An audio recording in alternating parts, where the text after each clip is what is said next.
Yes बेटा, आज हमारा नेक्स्ट टॉपिक है past perfect continuous tense. Past tense हम कर रहे हैं तो उसका फोर्थ पार्ट है पास्ट परफेक्ट कॉन्टिन्यूस टेंस। ये इन वाक्यों के एंड में रहा था, रहे थे, रही थी आता है, यानी कि भूतकाल में काम चल रहा था और साथ ही ये भी पता चलता है कि काम कितने समय से हो रहा था। लगातार काम कितने समय से हो रहा था इसका भी हमें पता चलता है। तो इन सेंटेंसेस में अगर सर्टेन टाइम है, निश्चित समय है, तो उसके लिए हम सिंस का प्रयोग करते हैं, और अगर अनसर्टेन टाइम है तो उसके लिए फॉर का यूज किया जाता है। तो इसके रूल्स में सबसे पहले subject plus had plus been plus verb की फर्स्ट फॉर्म के साथ आईएनजी प्लस सिंस या फॉर का यूज किया जाता है। जैसे वह 2 घंटे से गाना गा रही थी। She had been singing song for 2 hours। अब 2 घंटे हमें निश्चित समय नहीं पता, इसलिए for का यूज किया गया है। किसान 4 घंटे से खेत में पानी दे रहे थे। The farmers had been watering the field for 4 hours।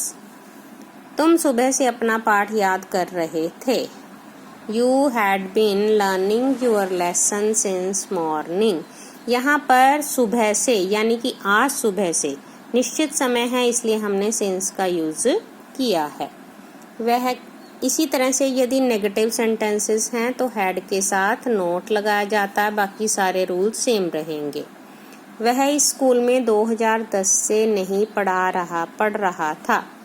He had not been studying in this school since 2010। अब 2010 है, सर्टेन टाइम है, इसलिए इसमें भी सिंस का यूज किया गया है। मोहन 1 घंटे से यह किताब पढ़ नहीं रहा था।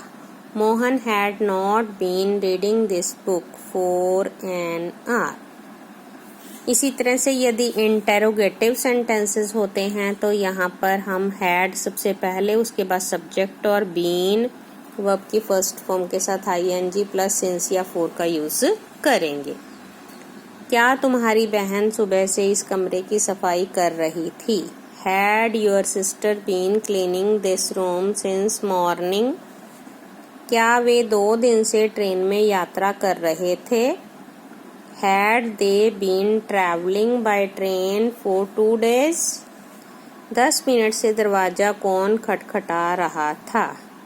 Who had been knocking at the door for 10 minutes?